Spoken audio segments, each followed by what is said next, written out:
Hey, greetings. Hi. We're at it again. Back to the time. Welcome back to The Time Is Now. On today's episode, we are talking about a topic that is very near and dear to our hearts, and that is feeling invisible. So, So, even now, with us deciding that we're going to have this discussion on invisibility, we are in a dilemma on should we talk about invisibility or should we be talking about something else, which is ironic for this topic. it is honestly, it's pretty ironic. So, let us begin by asking our viewers, our listeners, have you ever felt invisible? And if so, what did you do with that invisibility? And what does feeling invisible feel like to you? Like, what is that? Or if you ever felt that way, if you've never felt that way. Hey, man. Congratulations if you never felt invisible in all of your life. And we pray that you never feel Invisible invisible. ever. But we have experienced some invisibility. So now we're going to be visible with sharing with you what those feelings were for us at the time we experienced it. And, who knows where this conversation is going to go. So let us begin as we always Literally, who begin. knows? Let us begin by not hiding in the shadows of invisibility and making ourselves visible on this topic. So we will begin by Putting a question, asking a question. Oh, I'm gonna pull it from you. me and I'm gonna pull one Okay, from okay you. then. Right? Now you can take one from me. All right. All Let's right. see where we begin. So the question is, oh, this is kind of crazy. Maybe I might do it. Maybe I might do a different question. It says, who do you like most in my family and why? Oh, we might need to put another card. Or maybe we need to answer that question. Okay. Choose. Who do you like most in my family and why? Who do I like most? You can answer. Feel free. Who do I like most in my family and why? For the topic of invisibility, I'm going to say in my family, I like myself most. Okay then. And why? Because when I'm visible to myself, then I'm visible to all the members of my family. So, All right. when do you have a hard time asking for help? Man, all the time. When do I not have a hard time asking for help? That should be the question. But when do I have a hard time asking for help? Usually, I'm not going to say all the time because that wouldn't be true. But I have a hard time asking for help usually with anything that maybe has my feelings activated. Because then there's like it could be so big to me. Well, So, isn't part of being invisible is an inability to ask for help? Because I don't feel like yeah. whatever I'm asking for my emotions to be seen, heard, or felt, Yeah. they won't be I don't felt. have an expectation that even it will be met. And especially Why? when it's like an emotional thing. Everything that's emotional doesn't have to be like I'm talking about my feelings, but it can be something as small as like I need help with something, but me needing that help is making me feel a certain kind of way. So it's like I won't even I'll find myself, I try to push myself, but I'll find myself being a lot more hesitant towards asking for help because like I don't know, maybe because it won't be met, maybe because I don't know. Wow. That's something to consider. So ask yourself, who is your favorite member of the family Yeah. and why? And do you have a hard time asking for help? And if so, why? Or what's stopping you from asking for help? So let us go into invisibility. Yeah. So I'll start. I will say that my journey has always left me in places or experiences where I was the first one doing something of its magnitude in my experience. And I've always needed to fly out of the nest to go find my own way, which always in the community that I belonged to or the people I was around, when I would come back, I would always feel unseen, maybe misunderstood, confused, or not valued. for the journey I was taking. And that's in my perception. Because externally, maybe others valued, appreciated, and saw it. But Yeah. because in my perception, I felt like I was invisible because I was doing something abnormal to the community or the people I was around, it has oftentimes left me feeling like the lone soldier, or how would I put it? I just always felt like have you ever read the book Jonathan Living Seagull? Me, no. So that my mom gave me that book to read when I was young, and I didn't really understand it. But that Jonathan Living Seagull is like such a big role model in my life because the seagulls always flew low, and they always had so much fear about going higher and exploring and doing something different and something new. And my whole life, I just I just feel like I'm Jonathan. I'm always looking to improve and do more and get it better. And in doing so, when I return, oftentimes I felt invisible. So this topic came up, y'all, actually when we were doing a recording that we probably will not air at this moment. And um, in the course of Batia's process, she told me that she felt invisible. And it took me on a spin tail because it resonated with me feeling invisible. It left me eating 2 bowls of ice cream topped with peanut butter. If you know me, that's my comfort zone. And then I fell asleep. And that was pretty touching because it was pretty abnormal for me. And in that moment, I melted inside of myself, and I had so many thoughts going on that I just need to do what Abraham Hicks said and take take a nap and start over. So when in your life that you need to take a nap and start over, or someone told you you was responsible, or you took the responsibility of their invisibility. Yeah. I would say even with that, like the conversation that we were having, the the invisibility that I felt was more so growing up in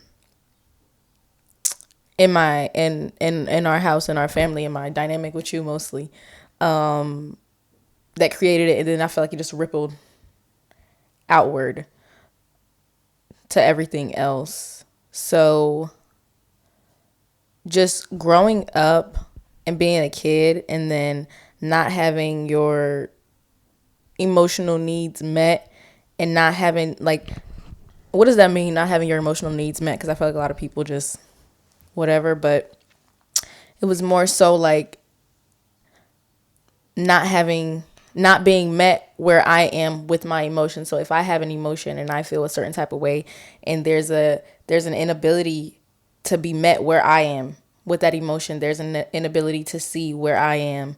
And that's from the smallest things. That's not necessarily like I'm having a big conversation with you, and that a big conversation would have never happened because I didn't feel I didn't safe. feel safe enough to even have a big, that would have just never even been the case. So that's where I would say a lot of it started for me. And there's a certain, in my own life, there's always been a certain like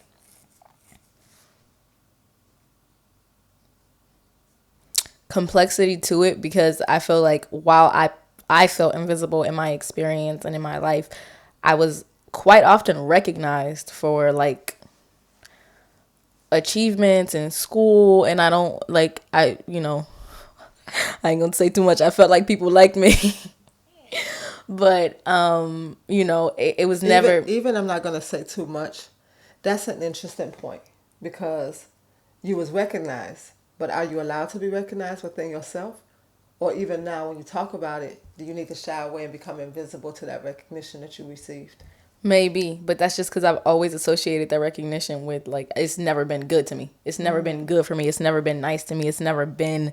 I think people have a perception on the outside too that it's like, oh, you supposed to feel like and no, it just made me feel worse, oftentimes, because if you, when you're recognized for certain things, and then there's whole entire parts of my experience that go invisible, that go unmet,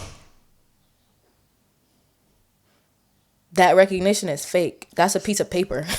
So we're talking about the internal and the external, Yeah. because the recognition they're giving you is an external experience. But if the Exactly. internal is not feeling connected with itself and its own presence and its own visibility, then the external recognition just meets it.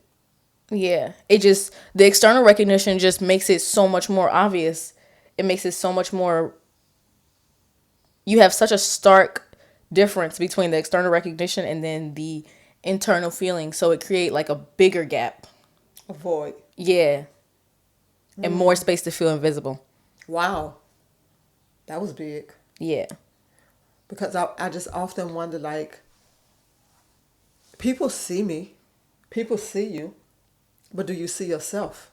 And it's ultimately Yeah. being invisible is me being invisible Visible to myself. Yeah. Because all the work that you will ever do in life is always going to be within yourself.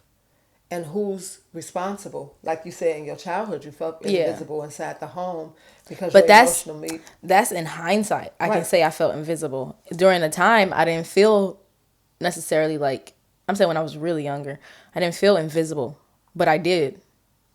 I did feel invisible. So Did you not have the words to put the yeah, I words just and wouldn't have had, emotions? yeah, I wouldn't have had the words to say that it was that. And then I think when you have an experience of being seen and of being heard for real, then you get to really see how big that void was. You get to really Wow. see how, wow, like I went my whole life for a long time up until it did start shifting, feeling just like that.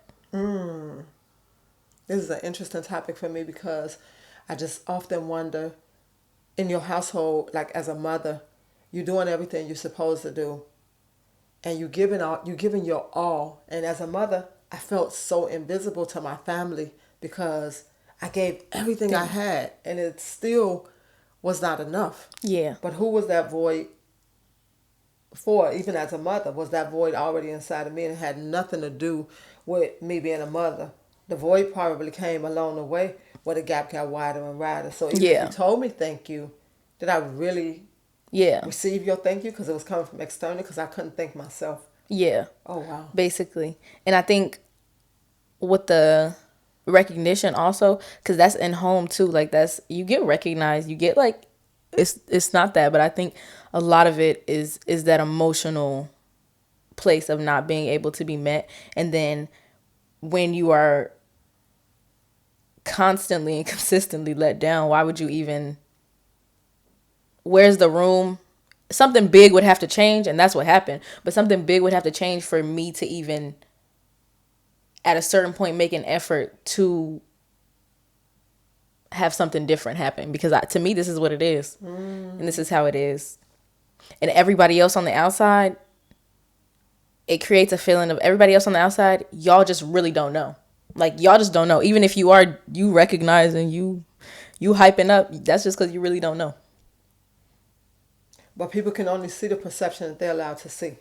Exactly. So it's something external that you're doing for them to recognize you, because they wouldn't recognize you if it was nothing there. Yeah. But, and I'm saying, no, that I understand that, and I can see that today too. But it's like in your own mind when you're going through it, this is really, it doesn't matter how big the recognition is, and it doesn't matter how big the achievements are, and it doesn't matter how much somebody else tells you. If it's just not there in your own feeling, it's just not there. So What does it feel like for it not to be there for you?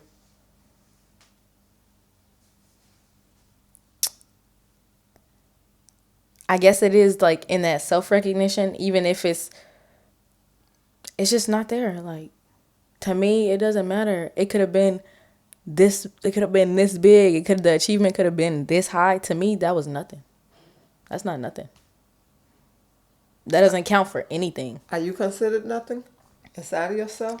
Well, obviously. Obviously. Yeah. That's like I think that's the hinge that it sit on. But it's like, and that's why I was saying, like, going back to childhood, because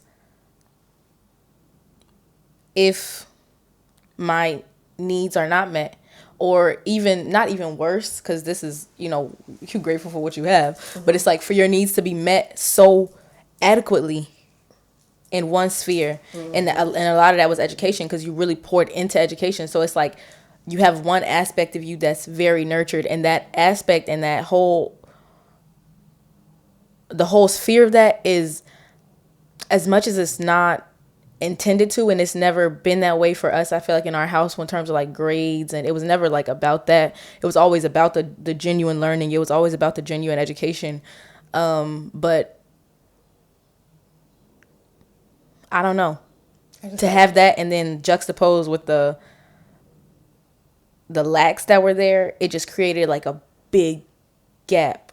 I just had a big aha moment because I was so educational. Education was big for me, and I'm almost certain it was big because of the hole that I had inside of me for education. Yeah. And the feeling that I was inadequate in education for so long. One of the things that, like, I understood about myself was if I had children, I would make sure that they could read, they could write, they could do arithmetic, and that they were curious about learning. And I think what was missing is curious about learning without play. Because the playful aspect might be the part that actually allow you to be visible. Yeah. That was just a aha moment. So if you are like a nurturing parent and your big thing is to nurture, to make sure your children have food or to make sure your children have hugs, just check in with yourself and see, is that stemming from what was lacking inside of you, that you making sure that you give it, that you feel the void there and you're not creating another void. Yeah. Because who knew? Never in my wildest imagination would I think that I was creating a void. But in my need to take care of what was missing inside of me, I still successfully created another void. Yeah. Now, no, there's no perfect human being. There's no perfect manual for how to do it. So give yourself grace, because 9 times out of 10, you are in this moment creating a void. You don't know what that void is unless you go in and you check in with yourself. The more you fulfill with yourself, the more present you can be to recognize all the different spheres of yourself. Yeah. Because even on that, it's like having that void on the education that pushed it that way. But let's say your own void with emotional attunement, that was something that you didn't touch, God forbid. and you didn't touch it. So in us, it remained a void. It Right. remained something that continued, even Right. whether you were recognizing it in that moment or not. Awareness is incredible. And Yeah. hindsight is the key, because, as we always say, success and failure leave footprints. Yeah. So if this can help another mother and daughter, another family, another household, a mother raising boys, if this can help you in any way, that's actually what our goal and intention is for sharing and for being as vulnerable and as raw and as transparent as we can be in our process. Sometimes it's definitely like, oh my God, here I go again. Shoo, I gotta sit on the pot again. Dang, Yeah. I screwed up. I was responsible for these kids' lives and I put a hole inside of them. But I'm willing today to honor the hole that was inside of them, because I can only put a hole inside of them because there was a hole inside of me. So when I close the gap of the hole inside of me and I reach back and I say, okay, let's work through that hole because I recognize it and I'm aware of it today, then I give them an opportunity in their lives, no matter what ages they are. So even if your child is in their 50s and you're able to reach back and do this, and if you're not able to do it, please be kind to yourself. Just acknowledge it within yourself for now. And if you know your child or your parents are not alive, go to spirit realm and do the work once you acknowledge and you recognize it. And please forgive yourself, because you definitely did the best you know how to do at the time you did it. Like, you didn't wake up in the morning and say, I was going to intentionally harm somebody. No one, I just don't believe that anybody is born, a newborn baby, teeny tiny, 6 pounds, 8 pounds, 9 pounds, 5 pounds, 4 pounds, premium. I mean, Premium. prenatal, right? Lord, where am I going? Premature. And you came into the world and you said, this is what I want to do. I want to grow up so I can harm another. Life led you to places that were empty and other places that were filled. And your parents did the best that they knew how to do it. And their parents did the best that they knew how to do in the time that they were doing it. So each one improved themselves so that you can help improve the next. So we pray that this is a opportunity for you to be gracious and kind to yourself as you're doing your own unfoldment and your own healing, releasing, forgiving, and reconnecting with the love and the miracle that you are and that you've always been. Amen. Amen. Yeah. And then that's another part that goes in with the understanding, because it's like I don't have in my mind any idea or that or thought that you were being ill intentioned, like, you know. Maybe today. Maybe today. Yeah. Today as it's being processed. But maybe at the time you did have blame. Did you have complaints? You did have judgment. Because I know I did. I I did. had plenty. Oh my God, the things that I thought that my mom Yeah. was guilty of, numerous. You know, I could always point the finger outward until I became a mother, and now I have to sit and hearing basically the same, almost the exact things that I had complaints about. I hear my children having those complaints about me, which make me immediately ask, is this generational trauma? And where did it stem from? And tracking it back. Yeah. And actually doing the healing work so that the next generation won't experience the exact same patterns. Yeah. And that we will be more aware. Exactly. You want to check out another card? Yeah, let's tap into another card. All right. Let's see.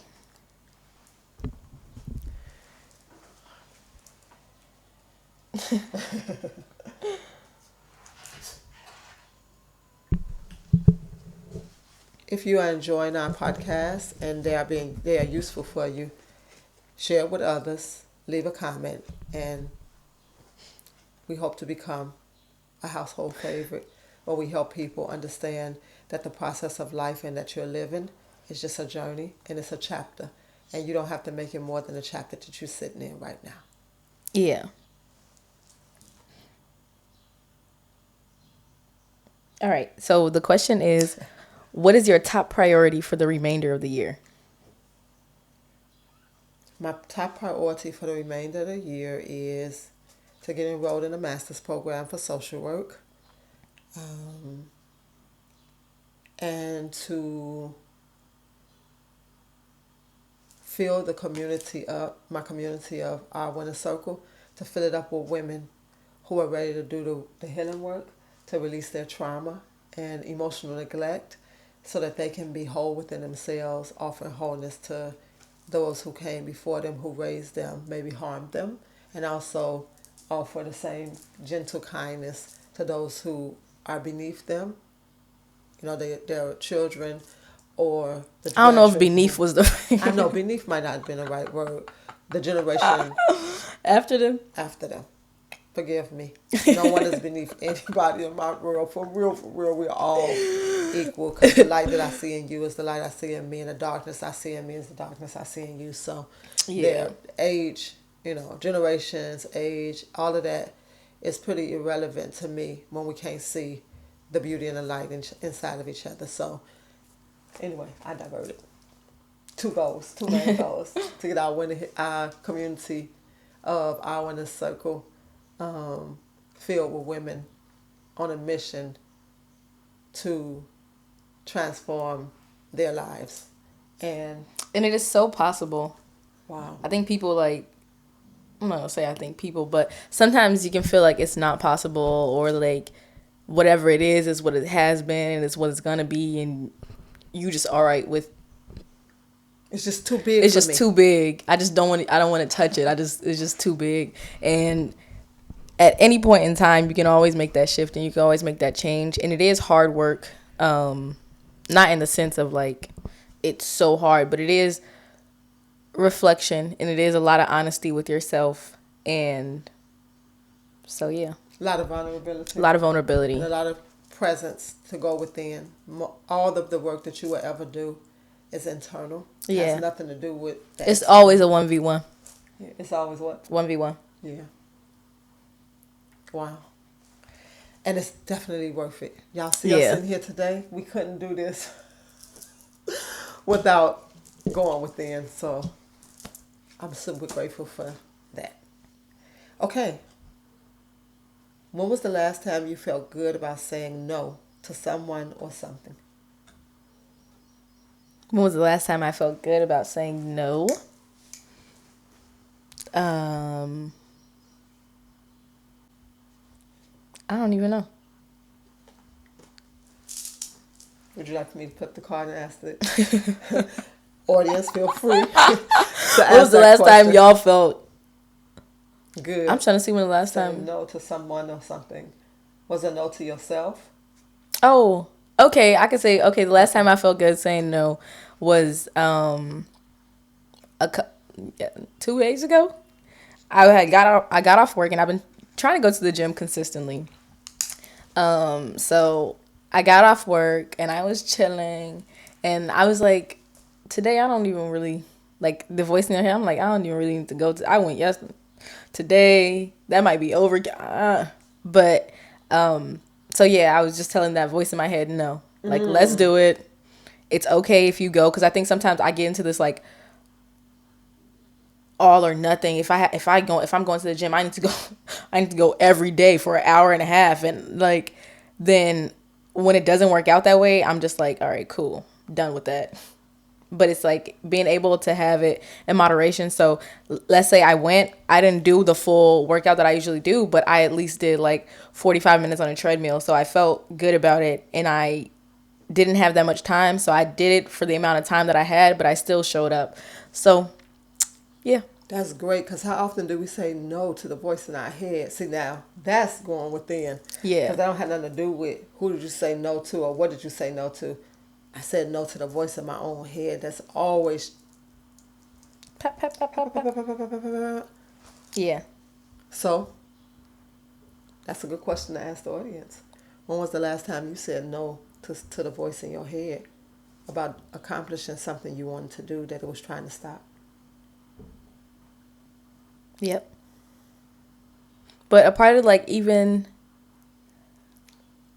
the gym or just certain commitments that you can make in life is showing up for yourself, and that showing up is every day. And that doesn't mean that the physical practice or the act have to be every day, but it's that ability to stand in what you want and what you feel like you can accomplish and what you feel like you do deserve. Were my two accomplishments. I think the thing that I said no to, that's really, really cool. And then I want to know what's your accomplishments for this year as well. Oh, okay. But the things that I said no to is when I went to Bar-Ilan University and I heard the head of the department talk about the the art therapy and social work. And I leaned in, my whole body, my spirit, my soul, everything leaned in. I felt like I was 8 years old. I was so geeked. And then I don't have the average. You have to have an 85 average. I have everything else. I have the experience, I have the desire, I have the ability, everything else, but the average is a breaker or a maker. And the first thing I asked was, which is one of my great tools, always ask a question. There's always another question that can follow that question. Okay, so you just explained this. My soul is on fire. My spirit want to be present to do this master's program in your university, but I don't have the average. What do I have to do? And he immediately looked at me and said, well, I'll go talk to the head of the school to see what's possible for you. And then he came back and said, actually, we only take two people. We only take one person who doesn't have either the average or the completion of the 2 years that was required. And I just got on fire. I was like, it doesn't matter what happened. I'm going to submit every form of paperwork that I need. And the morning that I got ready to submit it, it was the morning I was going to the retreat. And I woke up and I said, let me write this letter of intent of why I feel I should be allowed to join the program with the average that I have.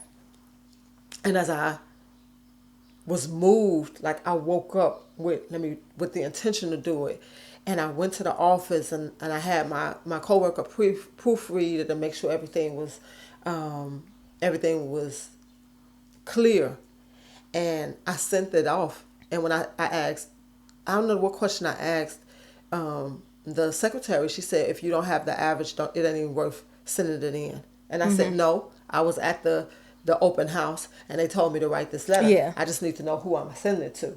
And she was like, oh, okay, well, send everything. And if I would have taken that no, No, yeah. and ran with that no, I would have been defeated. Never take a no. Always ask what else is possible. What can I do? Because if it's something that sets your soul on fire, 9 times out of 10, it's you being led to that place, and there aren't any no's. They're only yeses. But in order to receive those yeses, you have to go through the doors of the no's. So don't ever be defeated by a no. And I Yeah. think I just went into a whole nother subject, but that's my goal. And then my coach, the gladiator program I'm in, when when I recognize that, okay, I'm really not doing the work, I'm just paying for it. He immediately jumped on me and said book a one-on-one with me. Yesterday we had the one-on-one. It was so wonderful because all of the things that are a struggle for me, his motto is turn to me with small, because we gladiators. So small, come to me with a small problem, the small gladiators, the small issues that you have, and we can solve those. Don't allow them to become big problems, and they're too big for anybody to solve. And then you walk away from your own dream and your own goal. So I'm very grateful for Omid for being able to knock out those small issues for me to assist me, and very grateful for the head of the department at Barty Line for setting my soul on fire.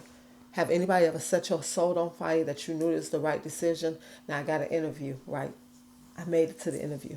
If I make it or I don't make it, it doesn't even matter to me. Somebody set my soul on fire. I'll get to the goal, however the goal have to happen. But right now, I'm just being in a moment of my soul being on fire. So tell us, what are your two goals or one goal, or what's your big thing for the year? My priority for the remainder of this year Thank you. is I was like, let me tap it. I don't know what the question even was. So my priority for the remainder of this year is probably going to be to have a lot more, to build my own internal structures in my life, because I'm getting out of the army, and before that I was in school, so I was in an external structure, and it's always been a little tricky for me to have my own structure that I actually follow through on. So that is like my goal this year, just to have a little more discipline with myself for the things that I want. So, yeah. When was the last time you felt visible? The last time I felt visible, I'm always visible to myself That's all the good. time. So right now, Okay. Shout out to all my sisters and friends who have experienced being invisible as a mother, who felt undervalued, underappreciated, and unworthy to even speak that to the world. And I ask you to be visible to yourself, because when you're visible to yourself, the world will see your visibility, and it will connect in a way that the external visibility is allowed to meet the internal visibility, and there is where your light will shine so beautifully. and it all is, at the end of the day, to me, I think internal visibility and your own ability to see yourself and your own ability to honor yourself and your own ability to know who you are. And when you are growing up or when you're a child and that's not met, then you never, I'm not saying you never learn, but there's a huge void in the opportunity for you to learn how to see yourself, and for you to learn how to acknowledge yourself, and for you to learn how to validate yourself. And it doesn't have to stay that way. And I think that that's the difference that's been made in my life with my own feeling within myself, is that I see myself now, and nobody else has to really see you but yourself, which is why when other people do see you and do recognize you and you don't see yourself, it's ever the same feeling, because it's how you feel within yourself, and it's your internal world that really is just reflected outward. And that's something that is malleable and it can change. And I think that sometimes it can feel like this is just what it is, or like there's that, like, oh, these were the cards I was dealt and this is just what it is. But there's always an opportunity, and there's always moments that allow you to see something different. And I think for me, a big moment with the invisibility thing, with the internal meeting the external, but also me meeting myself, was with when I had gotten diagnosed with Crohn's. And so all the parts of myself that I was making invisible to myself, my in my own life not of not having that like emotional validation and an emotional attunement. So my ability to emotionally attune to myself was just not there, and my ability to emotionally regulate with myself was just not there.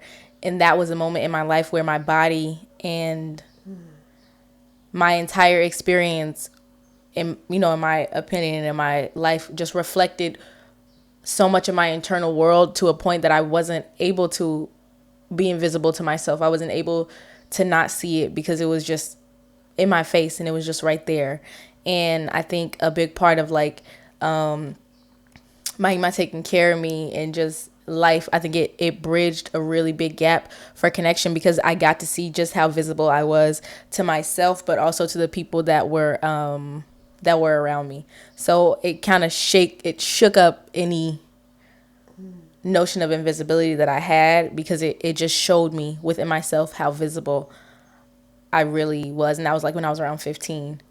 And then since then, it's been a process of just understanding and learning, especially these past 3 years, learning how to validate myself and my own experiences, and to stand in my own truth, and to just recognize myself mostly. And another experience I would say that was, after that, was when I was in the Army and I was in human resources, and I was doing, y'all, I did a lot of work. I worked hard. Like, I really gave it my all. But that's like with everything, but like I really gave it my all. It was really my best shot.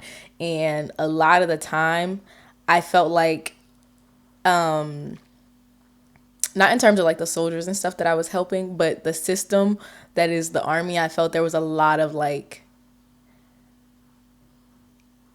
invisibility, because you just one part, you just a screw in a whole big system.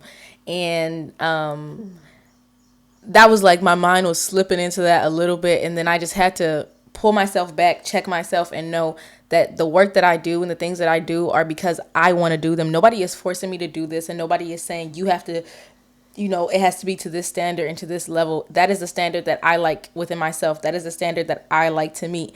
And so even if nobody acknowledges it, even if nobody recognizes it, I'm able to see it within myself that like I'm doing this because I want to. Wow. And so it doesn't really matter what anybody thinks, if they recognize it or if they don't. I know the effort that I put in. I know the time that I put in. I know the value that I have for the things that are important to me.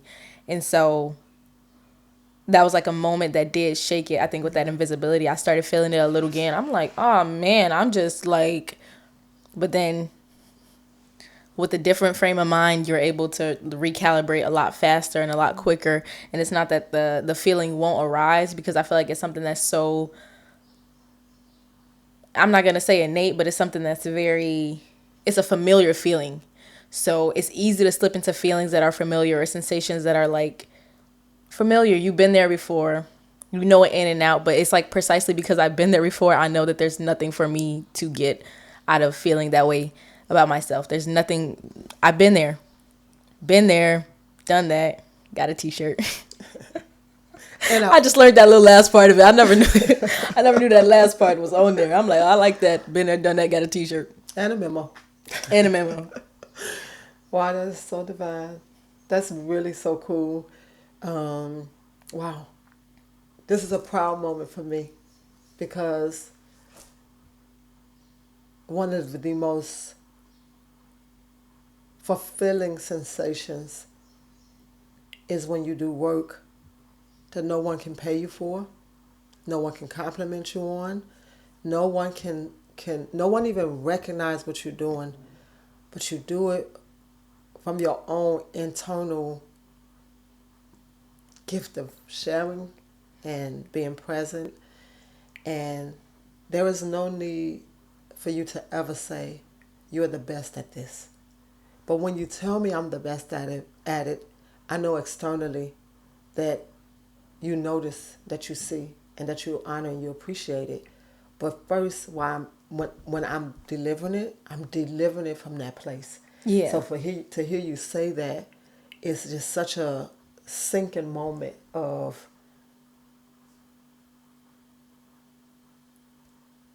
you received the gift. Yeah.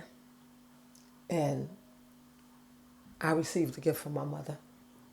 And I'm sure she received the gift from her mother. And I pray that we can recognize, just like we could recognize the invisible moments, we can recognize the moments that hit us that's like, oh my God, that's in my lineage too. Yeah. Because it's all present. It's never black and white. There's so many colors in Yeah. between, the pinks, the grays, the greens, the reds, the yellows, the blues, the oranges, the rays of them. And to be present with yourself, to acknowledge them when they show up, when your children speak them, when you speak them, when you see it, just to get that smile on your face and say, wow, that was a win today. No one sees that win. When I'm working with my clients, it's between me and that person. And to look in their face and for them to say, you see me, you know me. It's because I see myself and I know myself. And if I didn't have it in me to share, I couldn't share it. Exactly. So if you didn't have it in you to be able to say, you know, I know what that path looked like. Because to be invisible means there's somebody I'm going to blame. There's somebody who's responsible. There's somebody who I'm going to create complaints about. But when I'm visible to myself, then there is nobody but me. And, for those And who, if I'm invisible to myself, then there's nobody but me. that was big. So I asked you to be visible. Yeah. I asked you to be visible, Be visible to yourself. and to Yeah. acknowledge what you're showing up to the world with, what you offering yourself Yeah. first and foremost. Take a moment, go and sit in there. Even when you feel invisible, sit in it. What does that feel like for me? What is that awakening me? Is it awakening fear or is it awakening love? Because in the end, there really are only two states: a state of love, presence, willingness to be, or a state of fear. I'm running from myself. I'm pointing a finger. I'm blaming other people. I'm unable to recognize that I am the miracle. And through me, the miracle is birthed. But through me, not external from me, through me, go back home to you.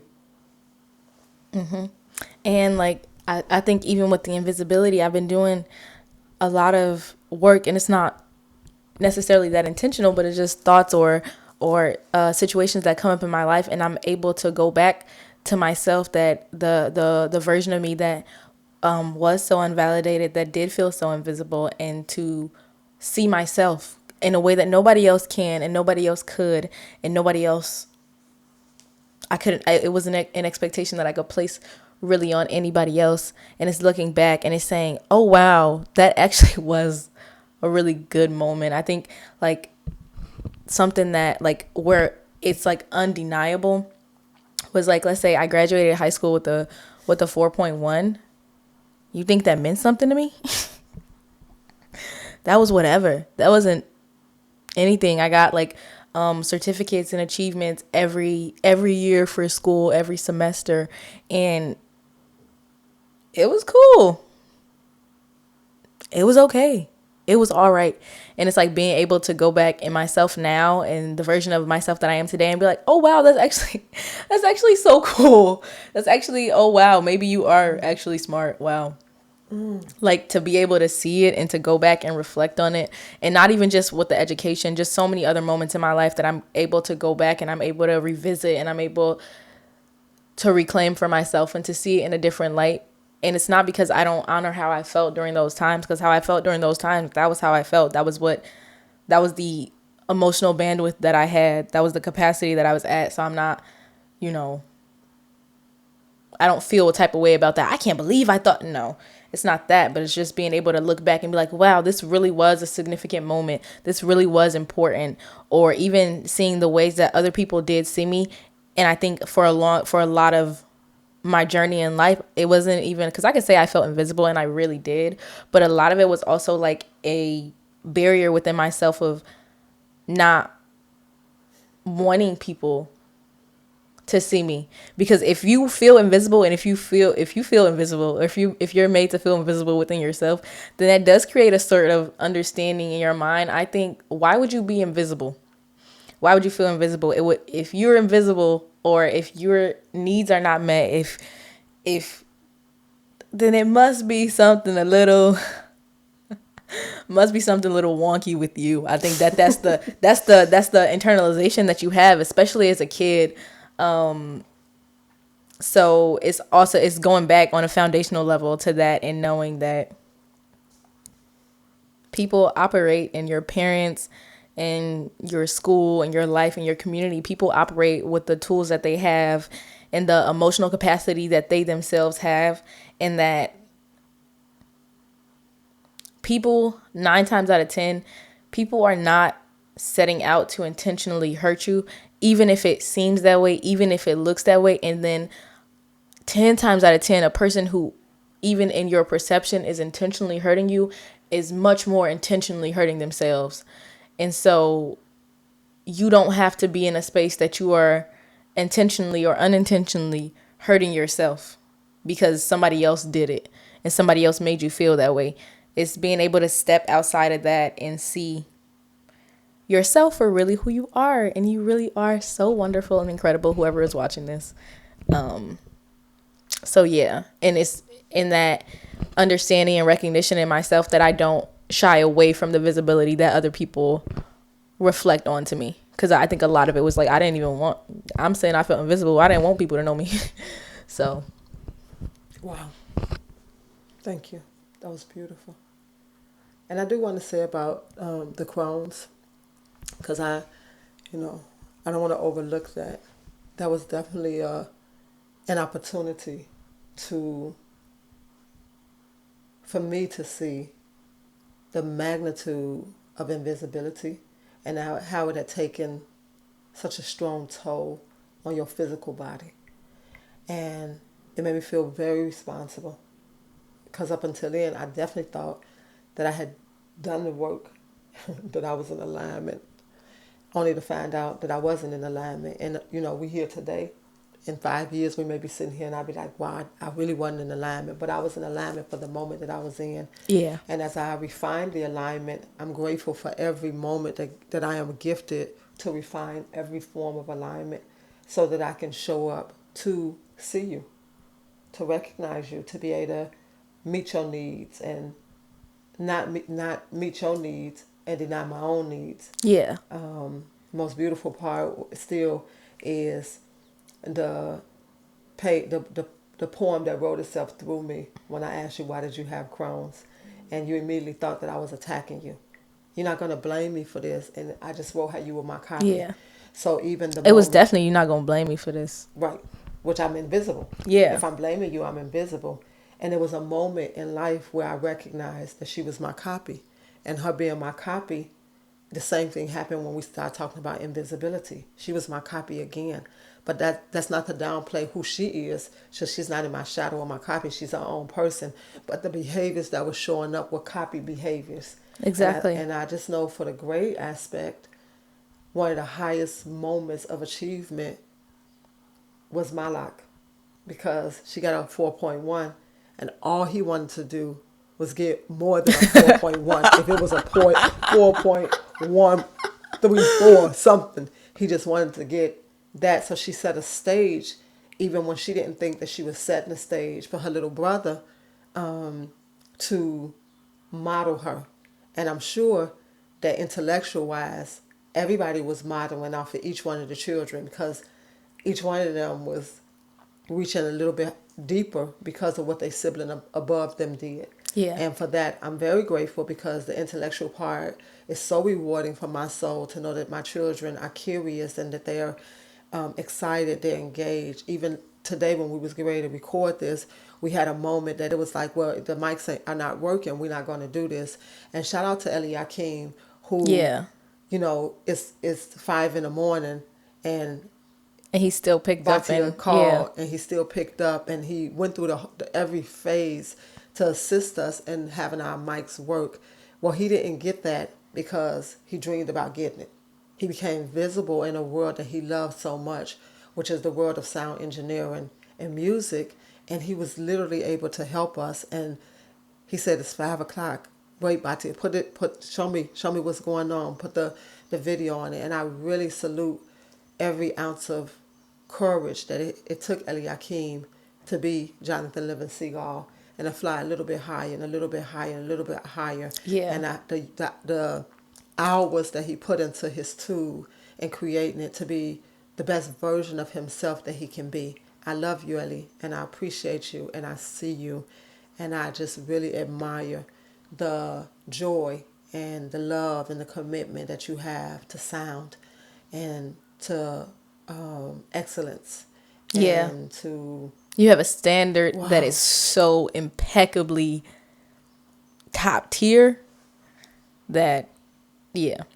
Certain people, I promise you, and then being able to be around people, certain people are just made for greatness. Just And you are definitely one of the people who are yeah. made for greatness, Eliakim. You are great and made for greatness, and may your journey continue to be filled with just so much love and light and Amen. greatness. You loved definitely by me, and I'm sure by every member of our family. And we see you, and to each one of you. Oh, Kareem, may you never feel invisible. You are loved. And Nathaniel, may you never feel invisible. You are loved. And even if you do feel invisible, may you share your invisibility with me or someone who can assist you to become visible to yourself. And this is for everybody. If you feel invisible, Muli. and we'll let you do Monarchs. If you feel invisible, she's his mom. She's the second mom. But if you feel invisible as a viewer or a listener, and this is impacting you in any kind of way, I ask you to first acknowledge the place that you're sitting in. And when you acknowledge where you're sitting in, if you need my help or Batia's help to assist you in steps to be visible to those who are in your community, your family, your circle, your tribe, we're more than available to assist you in finding your own visibility and assisting others to value who you are. And for Monarch, we love you, we see you, we appreciate you.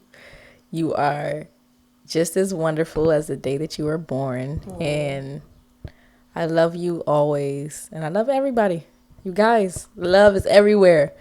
We say we operating out of fear or out of love, and choose love every time. All right. With that, let's just wrap up with one last question. Yeah. And Let's just see where it take you. And we know that we love you. And you're visible to us. Viewer, whoever's watching this video, I love you. I see you. You see me, but I see you. I see you. All right. Because when I see through love's eyes, I can always see.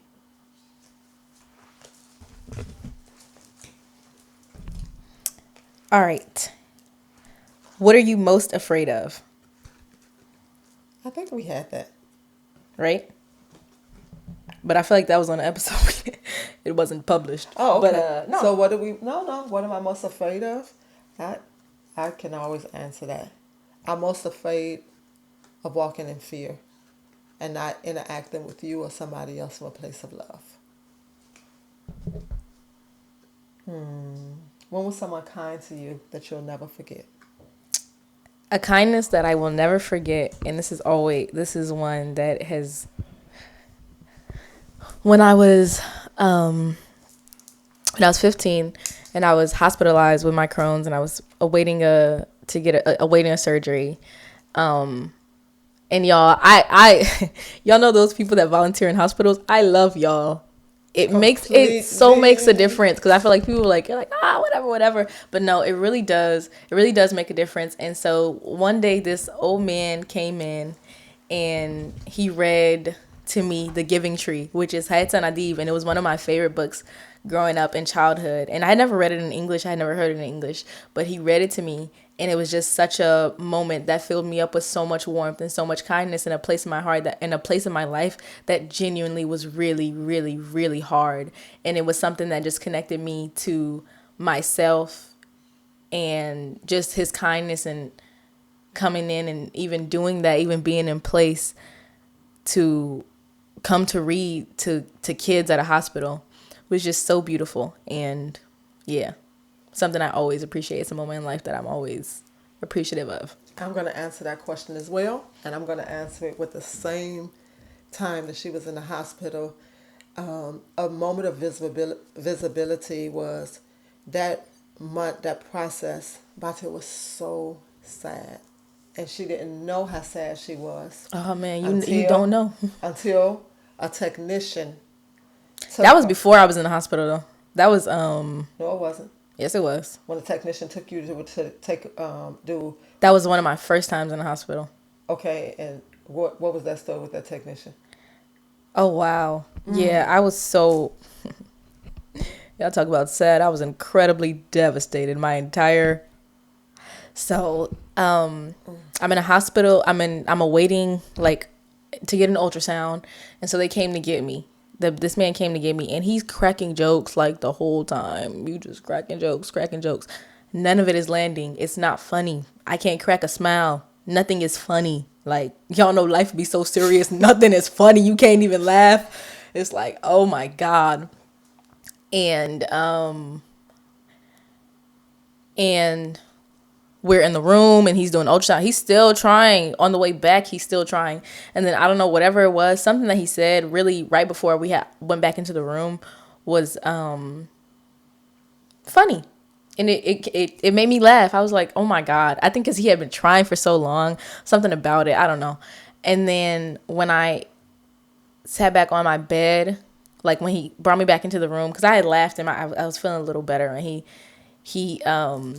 wow, that was a moment of visibility. That was a moment in me being able to see myself really clearly, but another person assisted me because I laughed and I had realized that was like a moment in my life. I realized I don't even know when was the last time that I laughed. Like, I don't even know when was the last time that I laughed. So then after that, immediately I started crying. I was broken down. Yeah. I'm like, oh my God. Because you don't even know. I couldn't even see it because it was just, life had just gotten so heavy that I wasn't even able to see like how absolutely devastated I was. That was such a beautiful moment. That was such a kindness. It was such a kindness, you know. So carry kindness wherever you go, because he actually changed a big part of her journey. Yeah. From sadness to actually looking for the laughter, because she when she cried, she said, "I didn't even know I was this sad." Yeah. And that was the moments. Yeah. We want to leave you on that. We love you. Bye. Bye.